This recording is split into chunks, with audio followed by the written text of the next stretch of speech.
The sterile, cold walls of the holding cell felt like a tomb to Sergeant K9, his once proud heart weighed down by the realization that his time was up. Disqualified, abandoned by the only family he knew, and left to face an untimely death alone. He had already given up on hope. But just as the needle was about to fall, a voice, quiet but desperate, cut through the silence, calling his name from the crowd. Wait. And in that one word, everything changed. The concrete floor of the holding cell felt cold beneath Sergeant K9's paws as he paced back and forth, his heavy breathing the only sound that echoed in the otherwise silent room.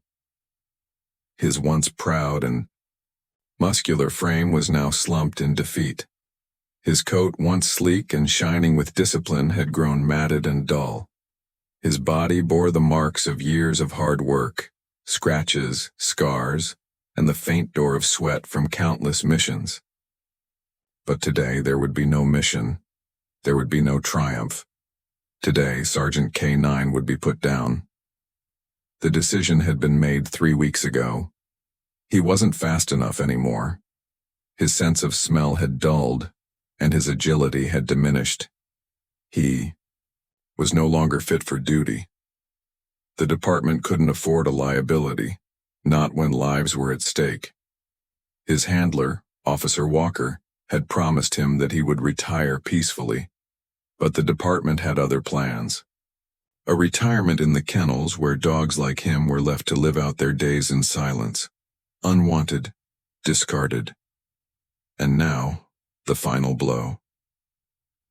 His handler was gone. He had left without a word, leaving Sergeant K9 behind. His tail hung low, dragging along the floor like a forgotten memory. He had never been a dog for pity, but now that was all he felt. A door opened and Officer McLean, his eyes avoiding Sergeant K9's gaze, stepped into the room. "Come on, boy," McLean muttered softly, his voice low. "It's time." The sound of the needle being prepared was louder than any words. The end was near, but then a voice from the back of the room interrupted the air like a sudden gust of wind. "Wait." The officer in charge looked up, startled, as a man pushed through the crowd that had gathered behind the chain-link fence. He wore a faded red mechanic's jumpsuit, grease stains marking his sleeves. His face was tired but determined, the lines of age and experience evident in the creases around his eyes. "Who are you?" Officer McLean asked, stepping forward. His hand instinctively moved to his holster. The man didn't flinch. He stepped closer to Sergeant K9's holding pen, his eyes locked on the dog, who for the first time that day raised his head slightly. "I'm calling for him," the man said, his voice steady but filled with a quiet urgency. "That dog, his name's Apollo, right?" The officers exchanged confused looks. "Apollo?" McLean repeated, as though the name itself didn't belong to this place, to this moment. "That's not his name. He's Sergeant K9, and he's being euthanized. You need to leave."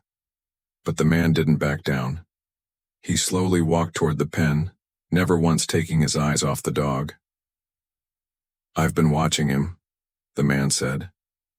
"Watching him since the first time I saw him jump over a fence like it was nothing, running through obstacles like he was born for it.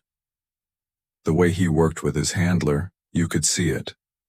This dog, he's something special." McLean shook his head. "What are you talking about?" "He's been disqualified. His skills have deteriorated. He's a liability." The man clenched his fists, his voice cracking slightly. "No. I've worked with dogs all my life. I can fix him. I know I can." The officers were silent for a moment, taking in the mechanic's words. The room was filled with skepticism, but there was something about the man's presence, his conviction, that made McLean pause. "We don't just hand these dogs over," McLean said slowly, his face hard. "They're property of the department." The mechanic nodded. He reached into his pocket and pulled out a small leather wallet. He opened it to reveal a badge, worn and faded, but still official. It was a volunteer badge, earned over years of service with the K-9 department, working as a civilian trainer. His name was Max Donovan. "I worked with these dogs for years," Max said, his voice steady. "I know what it's like to see one of them lose their edge. But I also know how to bring it back. If you let me work with him, I can restore him. Please give me a chance." The officers were still hesitant, but something in Max's eyes, the raw sincerity and desperation, moved them. Sergeant K-9, Apollo, stayed where he was, but his eyes never left Max. There was a flicker of recognition. He remembered. He remembered the training sessions, the long days in the field, the scent of Max's hands, the voice calling his name, the touch of encouragement. McLean turned to the other officer, then back to Max. "You have 24 hours, he said reluctantly. "If you can't show results by then, it's over. We'll put him down." Max didn't say another word. He simply nodded, turning toward the pen. "Come on, boy," Max whispered, his voice soft yet full of promise. "Let's get you back, Max." Didn't have much time, but he wasn't worried about the clock. He had been around dogs like Apollo his whole life, and he knew exactly what he was dealing with. The first step was regaining trust, and Apollo was understandably hesitant. Max wasn't his handler. Max wasn't even part of the department anymore. He was a mechanic, a man who worked with his hands and loved the dogs like family.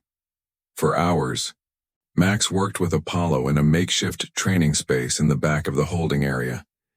He spoke softly to him, encouraging him, gently coaxing him to remember what it felt like to run at full speed, to leap, to chase. At first, Apollo stumbled. His legs weren't as fast as they used to be. His breath came in ragged gasps, but Max was patient. He didn't push him. He let Apollo take his time. "Good boy," Max whispered, every time Apollo made progress. "You've got this. One step at a time." By the end of the night, Apollo had regained some of his old confidence.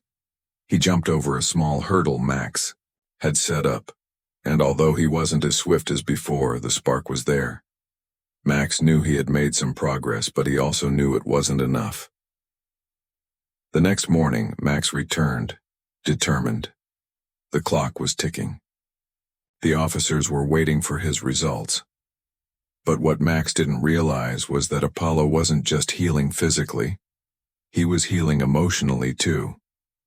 The bond they had formed in those quiet moments of encouragement had reignited something deep inside him. The officers stood in the same room as before, watching as Max led Apollo into the training yard. Apollo moved with more purpose now, his gait steadier. He looked at the obstacles, and for a brief moment, it was as though he was remembering who he truly was. Max nodded at the officer in charge.